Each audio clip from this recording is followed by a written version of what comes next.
Hey, everybody, welcome back to the One's Ready podcast. You're in the team room. Trent and I have decided to sit you down and chat with you a little bit. A real serious fireside chat, if you will. Not really. uh, we get, we've covered this in the past and we talked about it and we joke about it, like, because we get a lot of questions that are, a lot of them are valid questions. A lot of them are questions that, a little bit of research you could find out, but then what would I have to do today on a Tuesday or Wednesday, whatever today is? So we are here for you to answer some of those questions. So like I said, Trent, we've done the day to day, like what does the day to day look like? From a pipeline aspect and from a team life aspect, but I think it's good to rehash it. I don't necessarily know that I'm comfortable enough going into what the day-to-day like is in the pipeline, because there are so many different variations of that. It's so hard because, like, it's, I just want to be like, you'll know when you get there, because you'll be told what you're supposed to be ready for tomorrow, and as long as your gear is marked correctly and everything is clean and ready to go and you show up on time, and that's the thing. Sometimes they might tell you what's going to happen and sometimes they won't. So it's, I don't know. I have a hard time with this too, because like one of the most appealing things about the job is that there is no day to day. There is no normal. There is no, every Tuesday I do this. And so I think that state of preparation that we live in is the best thing you can do to get ready for all the eventualities that are going to come your way. Well, that's why, you have that general preparedness, level of fitness and training regimes that folks have, because you're training for life. You're training for the known and the unknown, because you never know what position you're going to be put in. Right. There has to be, like, I would never go into what the day-to-day of ANS looks like, because then I am corrupting the process. So, like, you will never get that out of us. Yeah, no. The whole point of it, we've, at least you and I have done it, and Aaron, but the folks that have been in the pipeline for sure have gone out on a run to what they as a group run for what they think is a 6-mile run. Yeah. And you're coming back around. You're like, okay, we're in the final stretch. I know exactly where we're at on Chapman or wherever they happen to be running. We come up here, we take a right, and we go down this street, and then we'll be right there back at the schoolhouse. And then as you're approaching the schoolhouse, you're like, all right, pretty soon they're going to be saying, quick time, and then nope, they just blow right past where you think you're supposed to stop. And boy, that can be soul crushing for folks. Or they say quick time for like 3 seconds and then right back to double time, which is awful. Yeah. But there's a reason that we do that. Stuff like that is because you have to be ready for things to change. And so, like, if you're looking for like a stable platform to build your life on, as far as like a routine, this is not it. This is not a routine-based environment. Like, we are kinetic problem solvers. So, like, if there was a day-to-day, it wouldn't make any sense.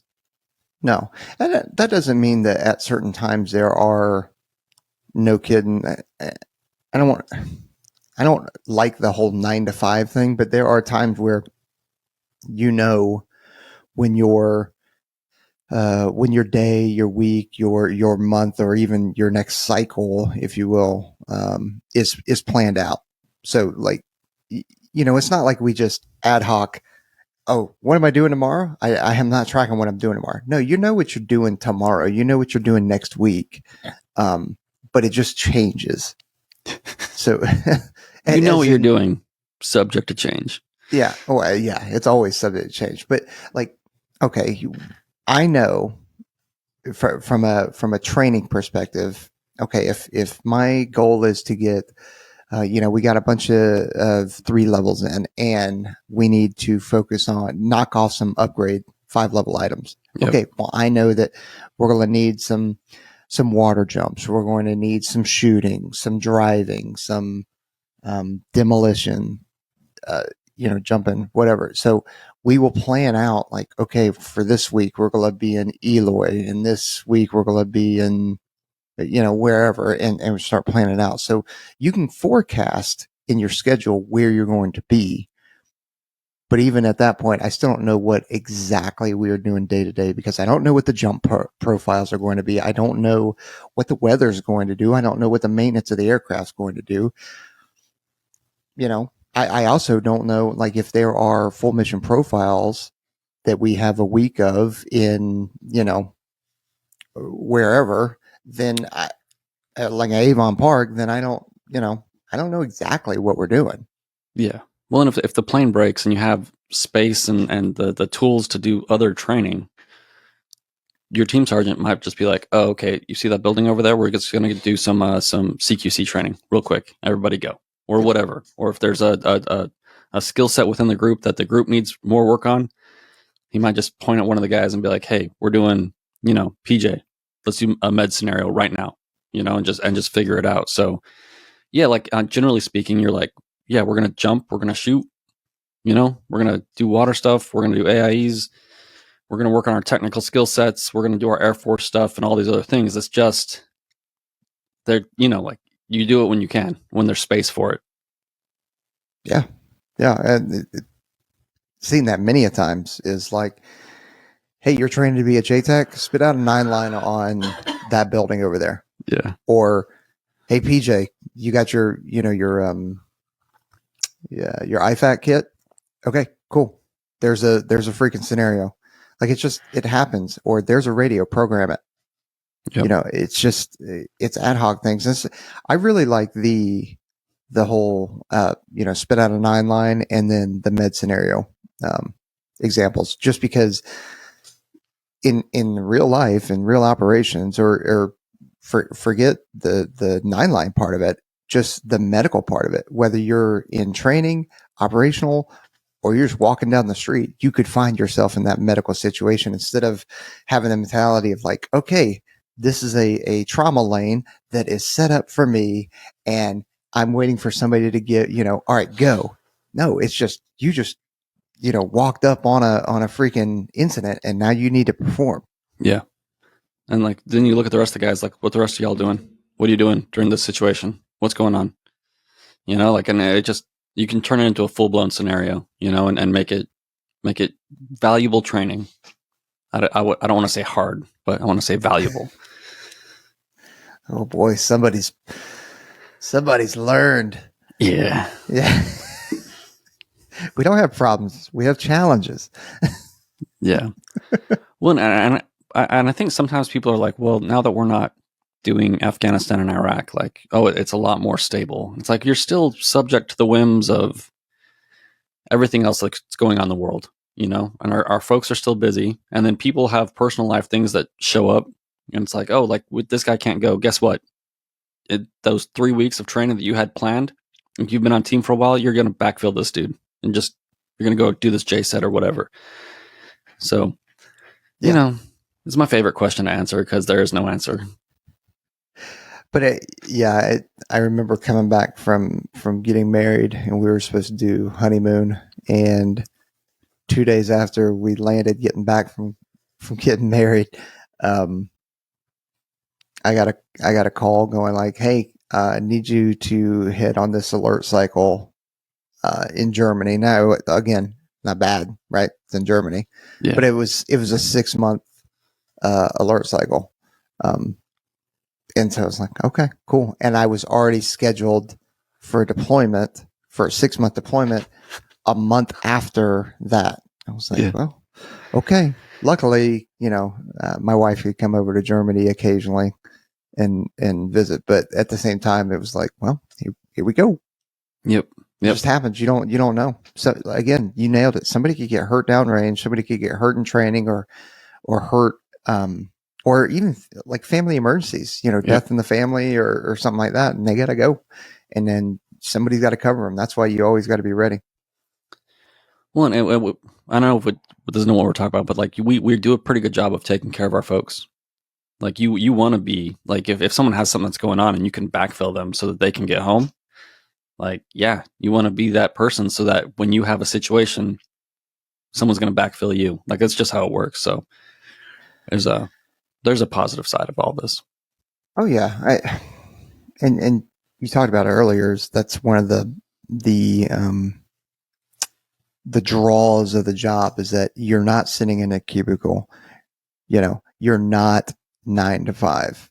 Yeah, Sometimes you are, depending on if you're doing a staff gig at a MAGCOM or Major Command or something like that. Sure, but yeah, I mean, yeah, I lived that life for 2 years, um, but at the same time, in that position, you're building and influencing, major programs and stuff like that within it. But that's something totally different than what yeah. You we're don't want to trying hear to about talk my day to about. day. You guys don't want to hear about my day to day at Cubicle Land. No. Awesome assignment, great people, but not jumping out of planes and shooting. Yeah, it's a little different. It's not killing my soul one day at a time. That's not what's happening. No, but I mean, it's like I said, it's cool because that um, once you are developing that training cycle out, you get to you kind of control. Maybe not you as brand new on a team because your sole job is to get upgraded. So whatever it is, whatever trip it is, whatever training it is, you don't necessarily have an option because it is important to the team sergeant. It's important to the command that you get upgraded because once you get upgraded to those certain skill levels, 5, 7 level, then your ability to operate autonomously is like you're trained. You're good. You're good to go. Instead of requiring not a babysitter, but a trainer, an evaluator to go with you on all of these things. Yeah. Well, and I think that's another thing too about the Air Force that's different is the individual aspect of it. Like you're not with a SEAL team or an ODA, and you're not in the infantry with like a giant, I don't know, whatever platoon or battalion and all that other crap. So like you don't necessarily that our teams are not always together. They're not the integrity of the team is not like this like sacred thing where we all have to like go to these training events all together. Like if you have to pull someone off that team to go do something else, I think in our community that's a lot more acceptable. You know what I mean? Like people are seen as like, oh no, this guy needs this, and we need to backfill this guy, and it's like people come and go from different teams that we're on, and that's another reason why you have to be prepared all the time. It's like we're gonna shuffle things around as much as we need to cover down on like the 8 million things that need to get done with this small group of people. Yeah. Yep. The priority is almost entirely upgrade training, especially if you're a new guy, and then preparation or training for deployment, Yep. or maybe a joint combined exchange training exercise. Like those are the big things, and then you also have the upgrade. So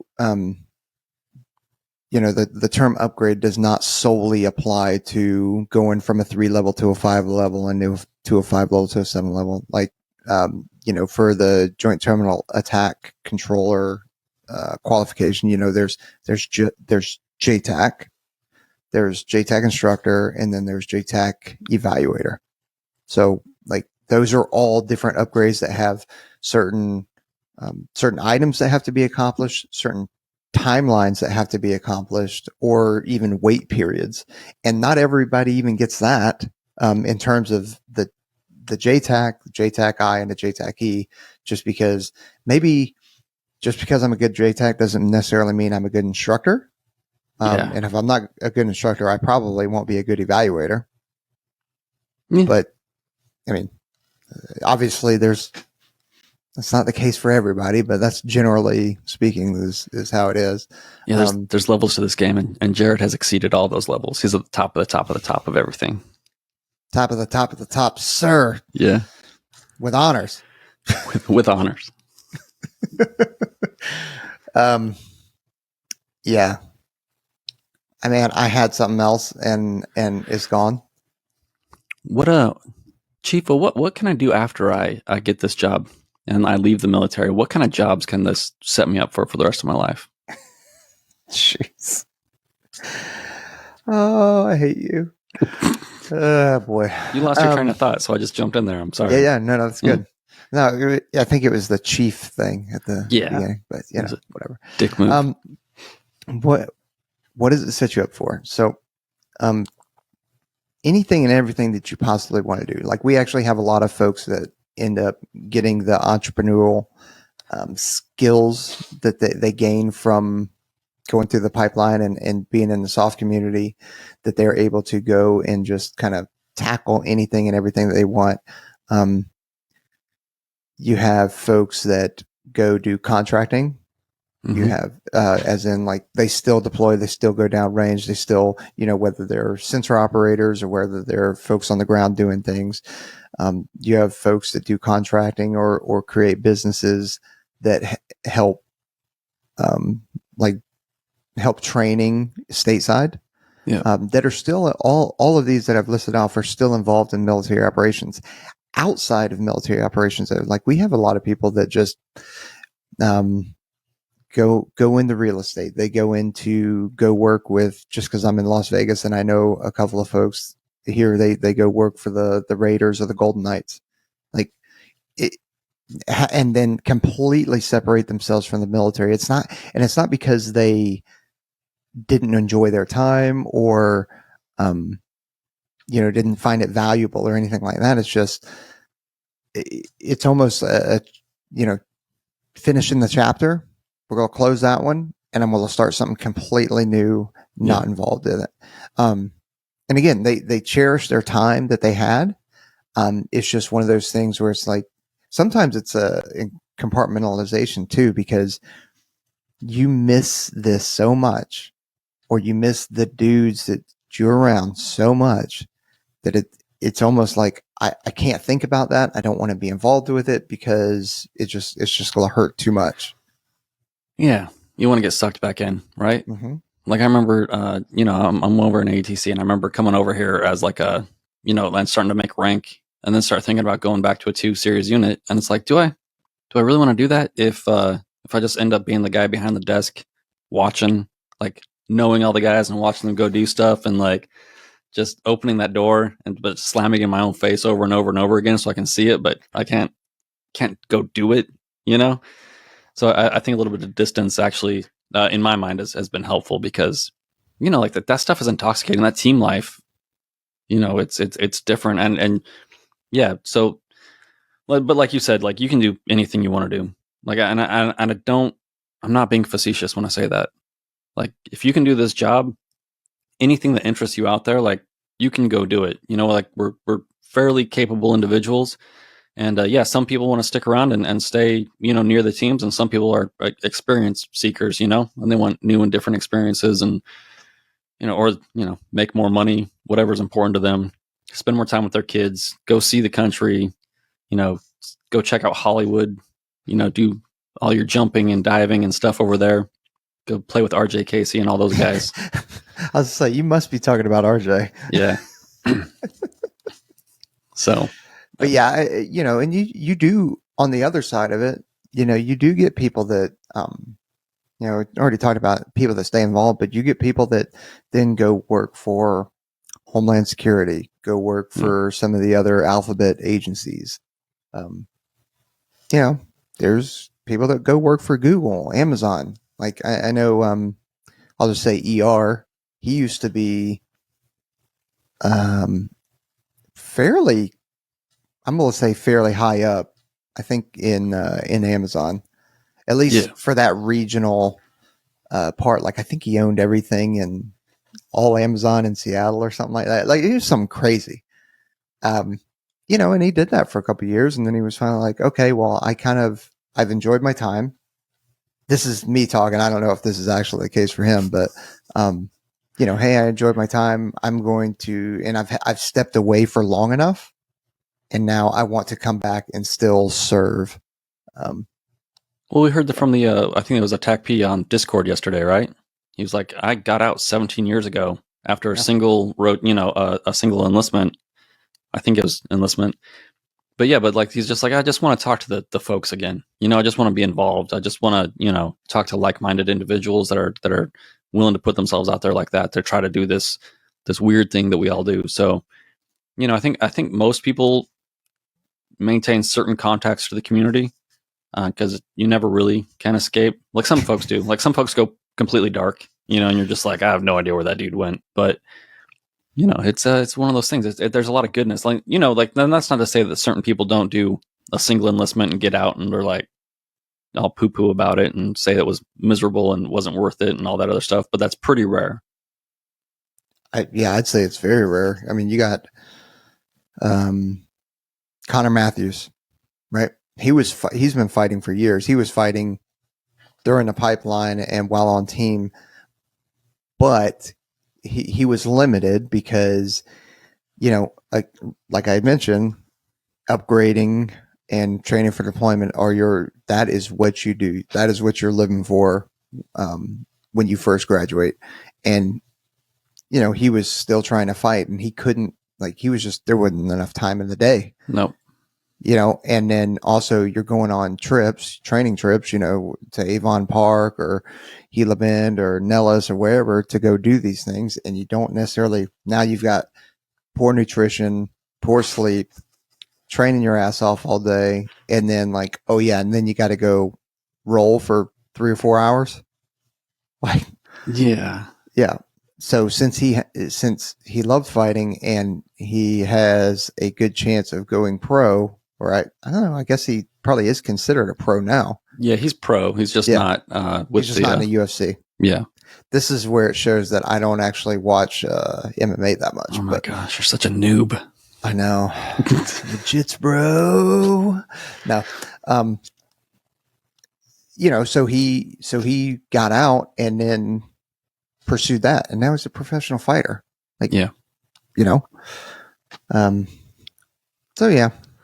I think even with like the day to day and then what can I do afterwards, there's people that I think have a misconception that we all have a plan.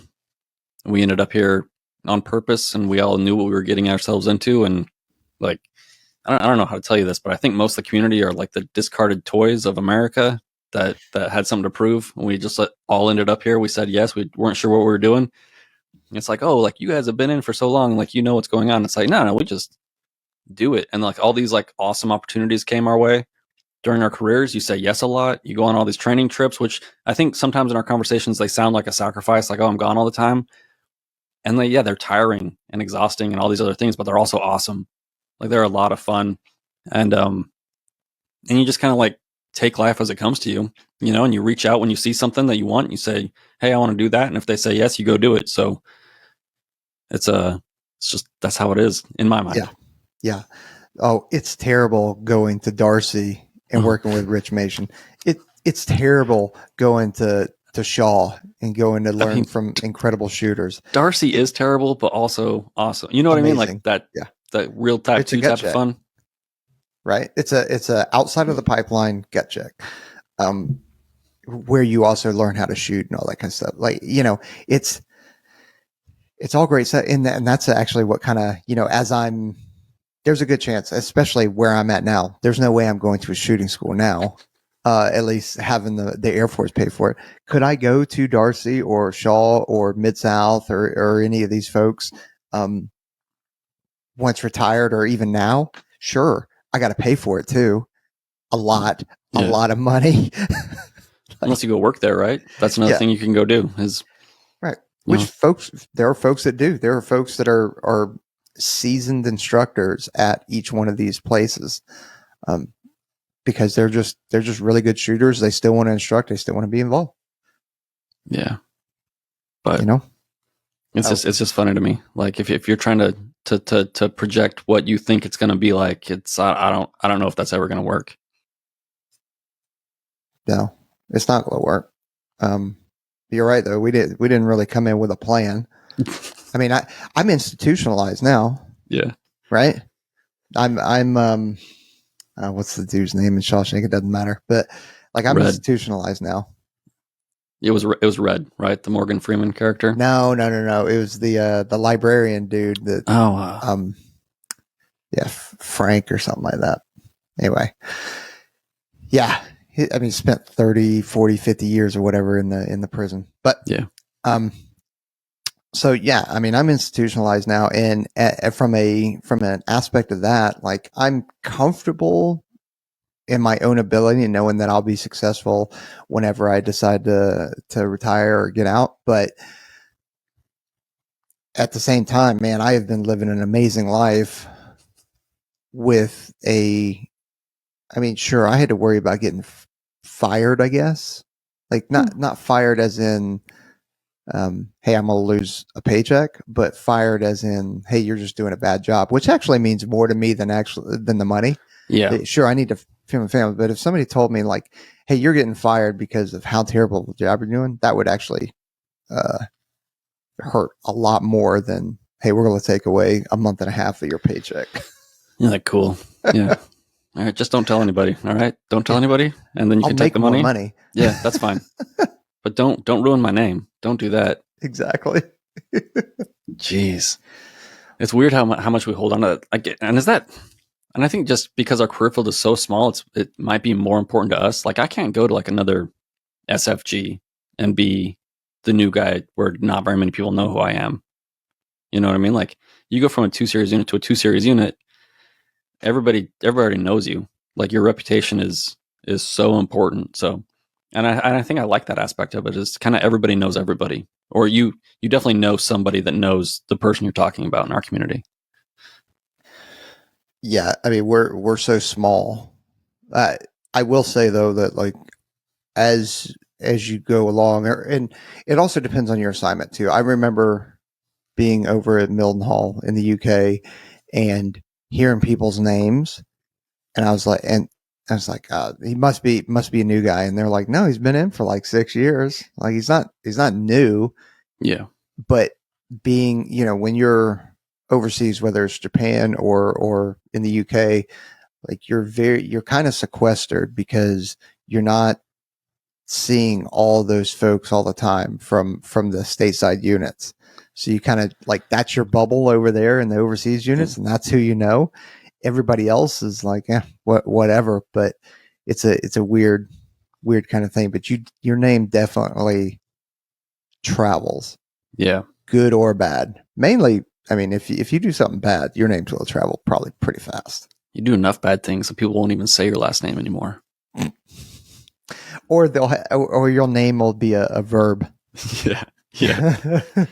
Like you and I didn't know each other, but like we both knew, a couple different guys that were out there in England when you were out there. Mm-hmm. So like it's pretty easy to check up on people, and I'd be interested to know what GZ said about me, but it is what it is. I'm just kidding. I was gonna say I didn't ask GZ about you. Yeah, not good things. Not good things. Yeah. Hey, how do I know when I'm ready to ship? Oh boy. Yeah. How do you know when you're ready? You don't. You don't for sure know if you're ready. It's kind of a guess or a gamble, right? So to preface it, you will never be ready. You will never feel like you're ready. You will always think that man, if I could just get one more month, or if I could just get another couple months, another 3 development sessions, or this. There will always be more. Like at the weapon school, we joke about, hey, if I give the students 4 hours to plan or 12 hours to plan, they're going to use every single bit of that up, and the plan will probably be very close to the same level of goodness, right? So your sand table might look better if you have 12 hours. Right. So you'll never know if you're ready. You'll always want more time. You'll always want more of whatever. Sometimes it's just taking that kind of leap into I gotta go, and I just need to make sure I perform. Well, and once you figure out what you're short on, being proactive about it as well, right? Like we used to get these the feedback from the prep course, like, hey, we don't spend enough time doing cals. And my answer always was like, you don't have a floor in your room? You don't have pull-up bars right outside of where you live, and all these other things. And we also would do outbriefs with the people that didn't make it and the people that did make it. And it's amazing when you sit in a room with the folks that got selected and you say, what was wrong? If you frame it that way, what was wrong with this process? And they'll be like, oh, we didn't have enough time for this, and I wish this was better, blah, blah, blah, blah, blah. And you have to stop them and be like, no, no, no, no. You guys all made it. So the process worked for you, right? So what are you complaining about? Like, it's not supposed to be easy. It's going to be hard no matter what.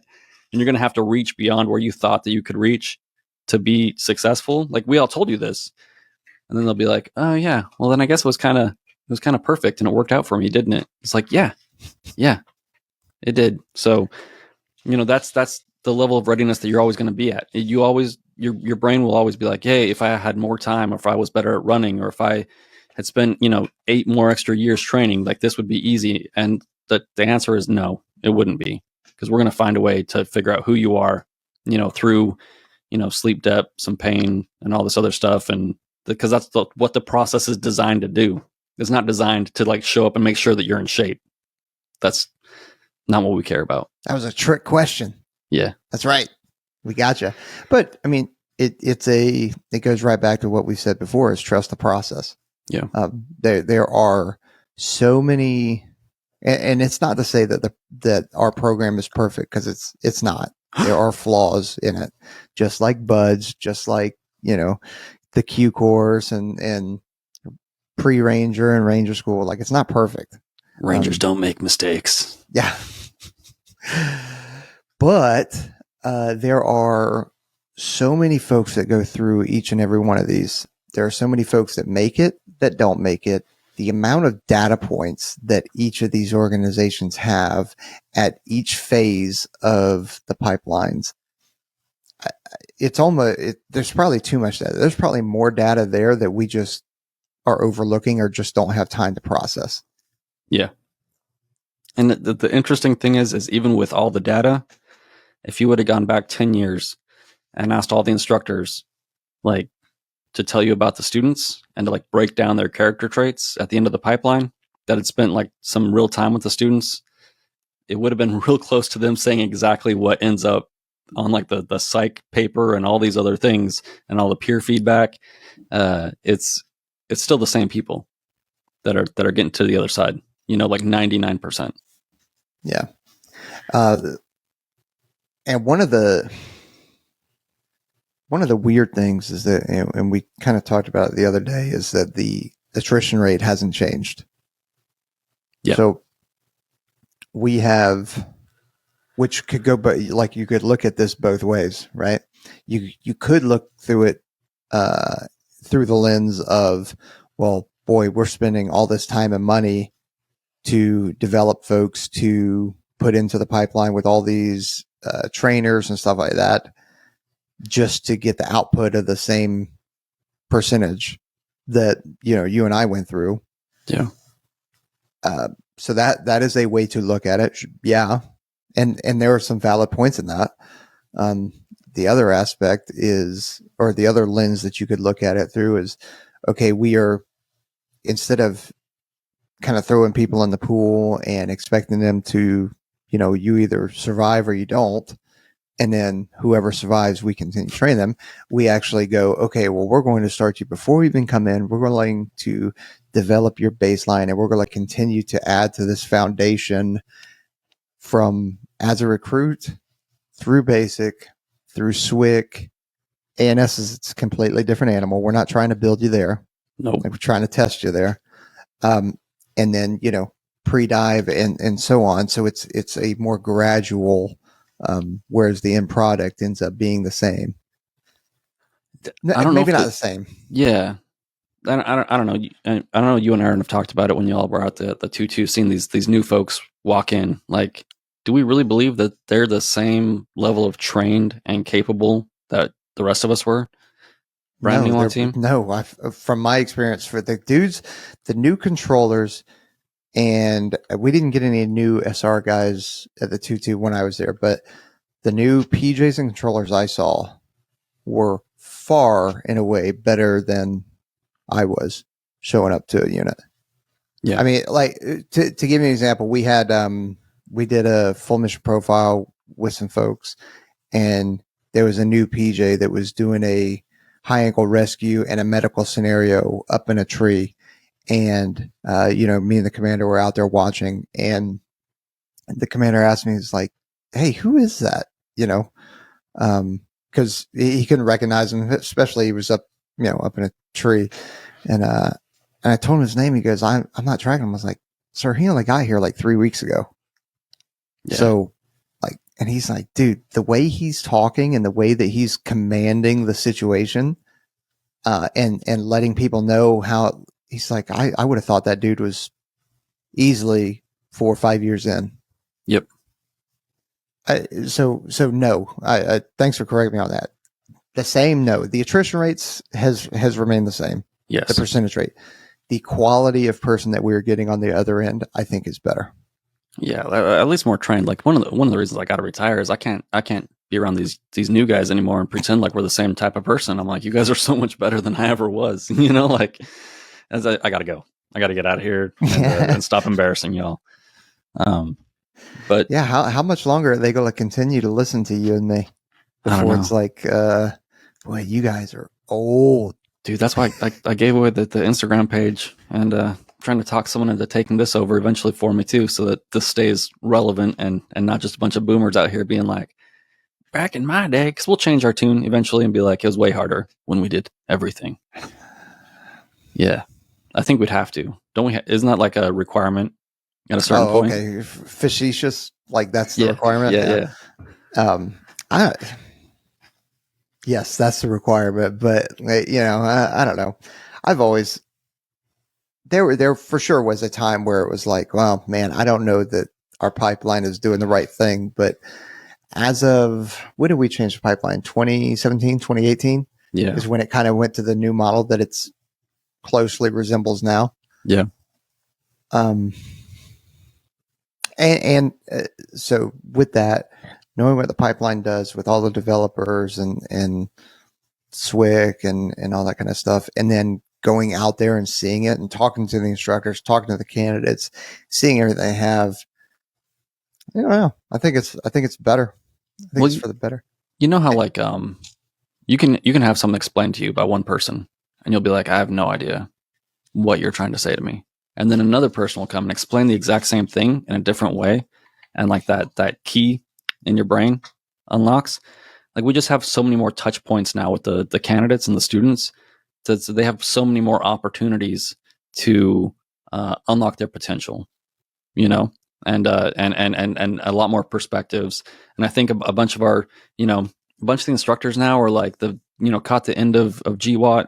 And then there's a bunch of us around that lived, most of our career in that space.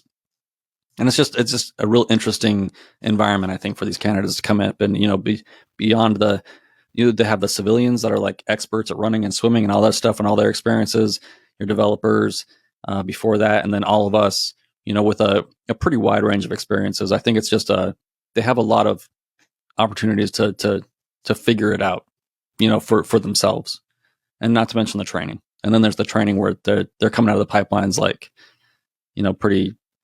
pretty well trained and motivated and ready to do stuff. Well, motivated for sure. I haven't seen anybody arrive kind of poo-poo face on being done. I'm sure there are. I'm sure there probably are, but I have not experienced any of those. I mean, dude, we had a guy show up to the T2, a controller, and he was only there for like a week. He had just moved to his house, and then he was heading overseas. Jeez, dude. That's his first TDY, and it was, I can't say what country it was. Yeah. But to an awesome country.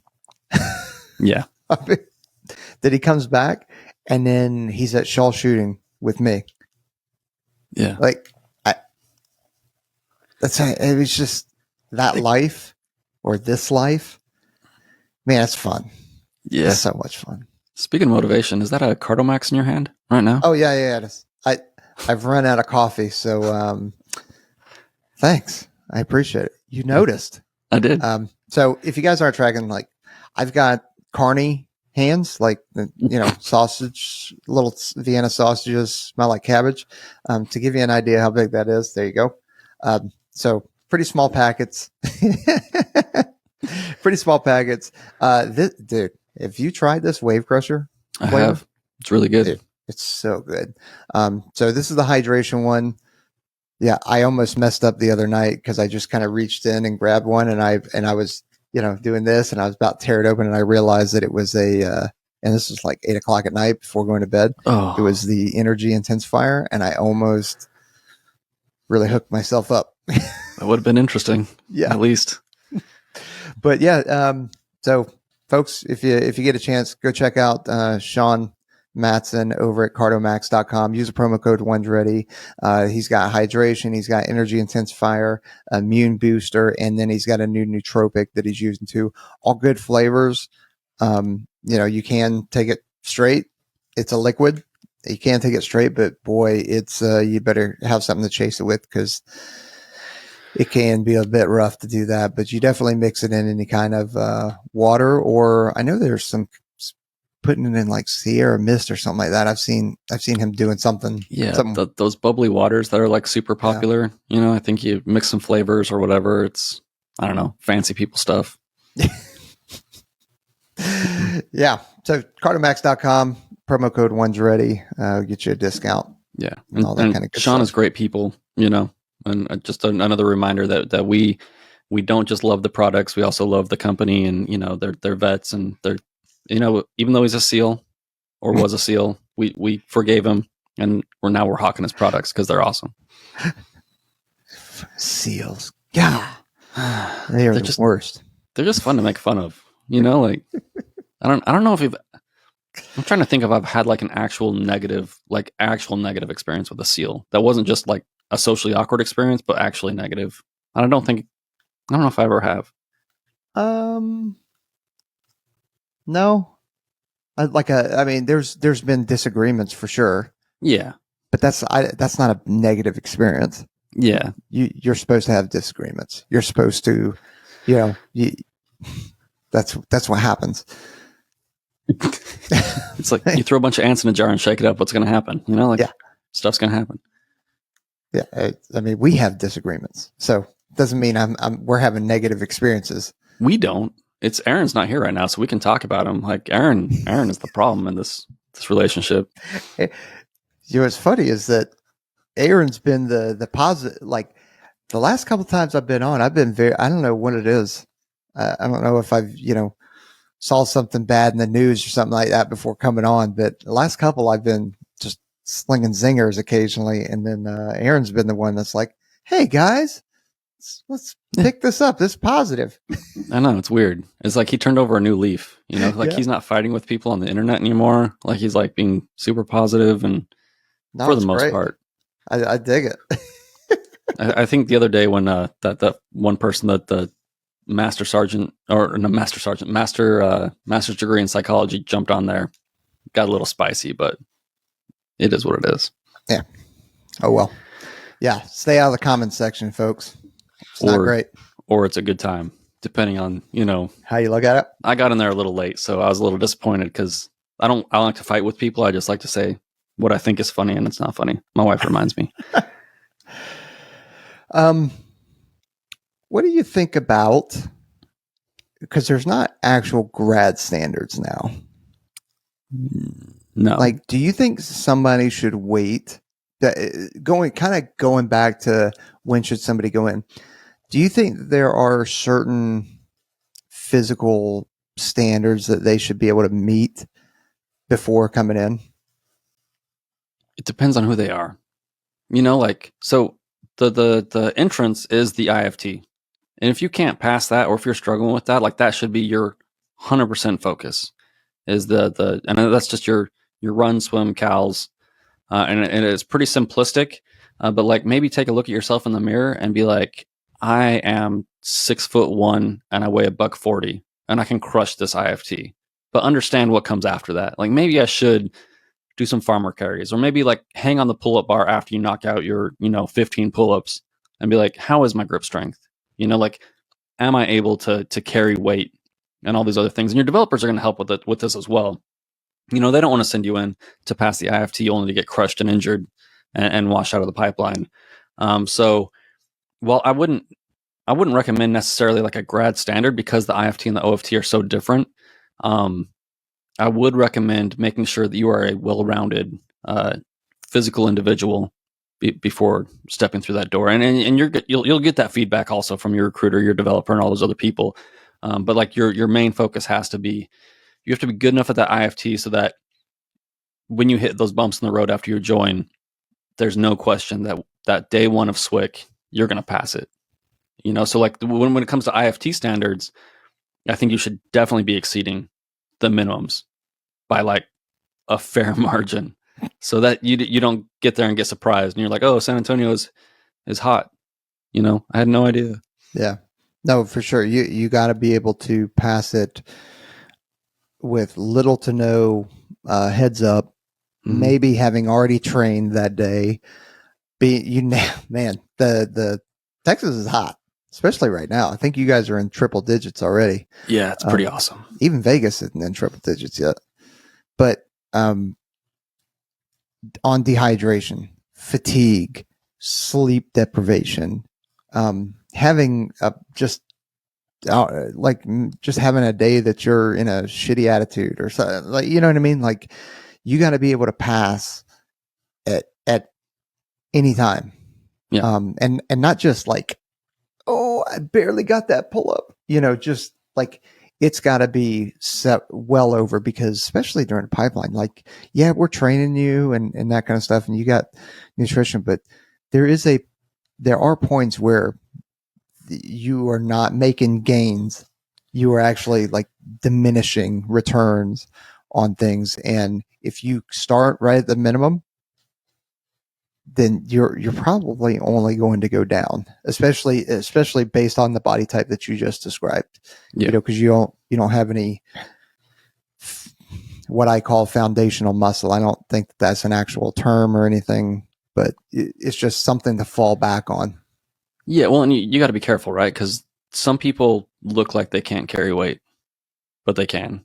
So like you need to like don't be like, well, Trent said if I weigh this much, I need to be 2 something to do something. I'm like, that's not what I'm saying. Like, you don't have to be a bodybuilder, but you need to be able to carry the weight. And strength is not, there's not the direct correlation with mass that you think it is. There is some correlation, but it's not always like huge guys that can do everything. In fact, being a bodybuilder will hurt you. Oh, it just sucks all your oxygen. Well, I mean, it's just because you're doesn't mean that you won't make it. Obviously, there are dudes that are physical specimens that are just. We should say it. That they're not going to make it. Are we anti-bodybuilder now? Yeah. Get out of here with your biceps. But you're more susceptible to cramping. You gotta, when we start talking like this is an endurance. Like the pipeline is endurance. It is not. Once you get on team, yeah, jack steel, freaking get massive. Do something to do something. All that, right? But in the pipeline, it's an endurance game. Yeah. And if you can only do small spurts of being fast or being strong or being able to withstand something, when you're on, hour 13, 14 of continuous physical exercise with little sleep, not great nutrition because you're eating MREs or whatever, like, you're probably going to shut down. Yeah. Well, and yeah. So just be ready for all that stuff. Like, that's what I'm saying. And there's going to be things outside your control. So don't be like, oh, well, I'm going to get really good sleep the night before I take a test. Like, what if your bunkmate is snoring or tossing and turning? Like, what if the AC goes out in the building in the middle of the night? You think that we're just going to be like, well, you don't have to take the test because it was 78 degrees where you were sleeping instead of 70. Get out here, suck it up, drink some water, take the test. Like, yeah. and we're not going to give you the IFT after training you beforehand. You're going to have time to rest and on all this stuff. We want you to be fresh to see what you can do. But like, just grinding through the rest of the pipeline is like Jared said, you got to have that endurance. Maybe go out there, take an IFT, give yourself 20 minutes and take an IFT again and see where you're at. Yeah. I mean, yeah, sure. We try and keep evaluations pure. like set you up for, because we're not like, but say there's a situation where, you know, you just got done with the IFT or the CFT or whatever, and somebody doesn't have their stuff marked correctly. That never happens, does it? Does that happen? Do the cadre freak out over that stuff? Yeah. Man, we are like, that is the one thing. Just mark your stuff. So something's not marked correctly, or somebody does something wrong, and then you end up getting some extra training thrown on top of that. But then you continuously mess it up. And I'll just say that, you know, you're the person that continuously messes up. And you better believe that there are situations where it's like, dude, we will keep doing this until everybody gets it right. Mm-hmm. Right. So whether that's in the pool or whether that's, you know, doing grass and gorilla drills, calisthenics, or whatever, is everybody, and you legitimately will continue to do it until everybody gets it right. And inevitably, there is always one person that keeps popping their head up from underwater without touching the other side. Man. And everybody's just like, everybody's thinking it, but nobody says it. Everybody's like, dude, just pass out as you're going. Like, just something. Like, just do not stay underwater. And that person comes up and they're a victim and they're, you know, but you've got to be able to suck it up, and you've got to be able to perform.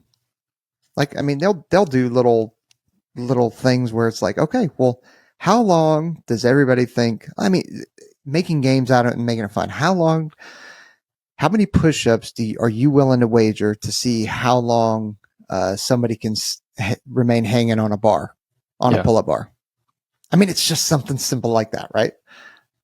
And all of a sudden you get into this game of, now we're betting push-ups, we're betting 8-count bodybuilders, we're, you know, and the next thing you know, you owe like 1,000 8-count bodybuilders. Yeah. The deck may be stacked a little bit if they start House playing always games. wins. Yeah. House always wins. But that begs the question. Like, one of my favorite things to do when we were doing the selection course before we did the new pipeline was intro to 8-count bodybuilders. We would do it after intro to ruck. So intro to ruck would start like right after lunch, I think. And we'd go there, and then intro to 8-count bodybuilders was the last thing of the day. And it's like, these are the things where it's like, hey, I'll tell you beforehand, and we start out nice. Like, do exactly what I show you and what I tell you to do. Drop your butt all the way to your ankles before you kick your feet out. And when you come back up, you go into the full squat again before you stand up, and keep the count. I'll demonstrate it twice for you. And then all you have to do is 10 as a team. I don't think there was ever a team that only did 10 attempts for 8-count bodybuilders. And I get it. It's the end of the day. It was their first ruck in the pipeline. Like, technically we did intro to ruck to like the halfway point, and then on the way back was just a movement, which got a little heinous, but you know, we give them a break, they'd hydrate, and then it's like but literally, like, no one ever does it right. So like, it is what it is, but it was a lot of fun. But how do you build that mindset, that prioritizing performance over pain? Like, how do you build that before you get into the pipeline? How do you build the mindset of performance over pain? Yeah, because like we get a lot of questions. Like when we were on Discord yesterday, people would be like, everybody's always asking mindset questions. Like, how do I build the right mindset to be successful? You know, and as we were talking about this, like, that's that thing, right? Like in this cone science, eventually they will prioritize performance over personal suffering to get it over with. Is there anything you can do before you enter to get that mindset, you know, chugging along? I feel like there's something in particular you want me to say, but if it is, I don't know what, but I'm like, I always kind of go back to and we almost talked about it, or we did kind of talk about it earlier, is where you're on a run and then you think you know, same kind of thing. If you are out on a run and you say to yourself, or per your training plan, because you follow 18outfitness.com, promo code 1 ready, because you follow his program, or maybe Taylor Starch's or something like that, and you're going to go out for, this is the program I'm going to do. I'm going to go do sprints. I'm going to go do intervals on the track. I'm going to go out and do a 6-mile run because that's what the program calls for. But maybe I didn't hydrate well, or maybe it's really hot, didn't sleep well, or then just whatever. And then by mile 3, I'm like, dude, I am hurting so bad. And the house or the car is right there. I'm sure it's fine if I'll just make it up the next day, and you just quit versus you push through. Maybe, and if you have to slow down the run, you slow down the run, right? Yeah. The fact is that you finished. Like, that is building mental resiliency at a very, very basic level, but it's still little victories. And you've got to start someplace. There are still runs that I go on where I'm like, dude, this sucks. For whatever reason, it's like, again, It's every run. poor, yeah, could be my fat ass being out of shape, could be, poor hydration, it's super hot, like whatever, a whole bunch of different things. But I got to at least finish what I started and what I set out to do instead of giving up. And it really does, because the way you feel afterwards, and it is it's not undescribable, but it is a victory. You do feel more accomplished. Well, you kept your promise to yourself, right? Like, we're going to do this. And then I did it, even though it sucked, and I think overcoming that inner monologue is so important. Because, like, as you're running back to the gym, if your inner monologue's like, we're almost done, we're almost done, we're almost done. Like, I can't wait to get this over with. And then as soon as that guy, your cadre member, just blows past the gym and keeps going, and you don't know how much further you're going, your inner monologue needs to change real quick to be like, I can do this all day. I can do this all day. Or whatever it is that you got to tell yourself to make it through that. Start thinking about something positive. Like, crack a smile on your face a little bit and be like, oh, this dude, he got me. But it's okay. You know what I mean? Like, but if you're so used to just being like if we don't stop, I'm gonna quit. Like, I can't. Like, overcoming your own demons. And that's dramatic. I know it's dramatic. But that's what you have to do. That's the important part is building that mindset and that flexibility to A, do what you say you're gonna do, and B, find the whatever it takes, the positivity or the negativity. You'd be like, well, like, because Jared has like a real negative inner monologue. Like, I'm not going to be the little bee that drops out of this run. Like, like, whatever you got to say in your mind about that cadre guy and hate him, whatever drives you to just keep going. Like, you got to cultivate don't let that him stuff. win. Don't let him win. Yeah, based on that scenario that you just talked about with the running past the schoolhouse or the intended stopping point, how many times during this exact scenario would you see people just stop for whatever reason? They had already checked out in their mind of, I can't go any farther. I have survived to this point in this run, and now that we are at the stopping point, I can't possibly go on. And they will quit. Like, no kidding, quit right there. The instructors give them the opportunity, like, hey, let's go. And they're like, nope, I just can't. Sergeant, I can't. And then they quit. Like, that happens all the time. Like, it happened during my class. It happens every class. Like, right. That's why we do it, because we want to see how tough you actually are. And if you're willing to go past your level of comfort and your level of what you thought was going to be the end state, the light at the end of the tunnel, and are you willing to continue to keep going into the unknown? Yeah, we used to do a thing at the selection course where it was towards the end of the course where there's a mile track, and then you start the first mile, you're carrying a whole bunch of gear. You have your gas mask on, your weight vest on, your ruck, and you're carrying like, a litter and a bunch of other stuff depending on the size of your team, right? And every lap you get to drop something. You got to make your time.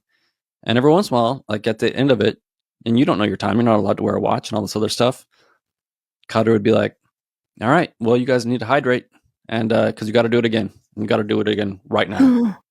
And like, we just want to see what they're going to do. We want to see if, like, because there's always the guys, there's like the folks that are like, oh, heck yeah, let's do it again. Like, I'm going to die today and it doesn't matter. Like, I'm going to wash this puke that's already in my mask out, and we're just going to do this again, and I'll puke some more. And then there's the people that are just utterly defeated. Like I've life puked isn't before. fair. You can't do this. You can't do this to me. You know, like, guess what? Like, we're preparing you for unfair situations. That's what it is. And you would usually stop them after like a couple 100 yards and start laughing and be like, guys, like, you can't keep going. You're going to die if you do this again in this heat. So just wanted to see what you do. You know, it was a good time. That's all there was. That's it. So, yeah, but those words can't, you know, like those very specific, like hard line, black and white, very binary words, you know, they don't work in like a marriage, you know, definite words and stuff like that. And they don't work in your own head when it comes to, you know, doing what you need to be doing. Yeah. I remember, instructor of mine at combat control school, Matero, he's passed away now, or passed away in a plane crash, but he always used to say that whenever somebody would say I can't, or just I can't, or we can't, or something like that, he's just like, dude, you just got to get that out of your vocabulary. Yep. Because it sounds stupid, it sounds cheesy, but when you say that, there's something mentally that happens that indexes you to where you're just like, no, I really can't. I just can't do it. Instead of just being like, well, you know, let me get after it. Sure, there's some things like, well, I'm having trouble with it, or I'm, you know, that's where that goes. We don't have problems. We have challenges. Yeah. Well, it's weird too. I remember becoming an instructor, and we take so much for granted in our community on team. And that vocabulary is one of those things that you just don't even think about anymore. And then you go back to being an instructor, or you go out into the civilian world, and people are talking in a way that you're just like, I don't understand what you're saying to me. I don't understand how easy it is for you to say, I can't do this. Like and you're just so used to being around folks that are just like, we may not be the smartest or the strongest or whatever else it is, but guess what? We're gonna try. We're gonna see what happens. Yep. See what happens, man. That's it. Well, I think that seems like a good place to stop. Thanks for joining me, Trent. Appreciate it. Yeah. And then for everybody else out there, please like, subscribe. Check us out on the onesready.com. We've got a whole bunch of merch on there. We've got flags and shirts and stickers, and then you can also buy some Attack Late stuff from there too. We're still adding things on to there, so there will be more. It's just give us time, because we're trying to do it ourselves, and we're just not very good at that kind of stuff. So yeah, we can do it. It's just going to take us longer than normal people. Yeah. All right, we're out here. Everybody train hard. Later. All right, later.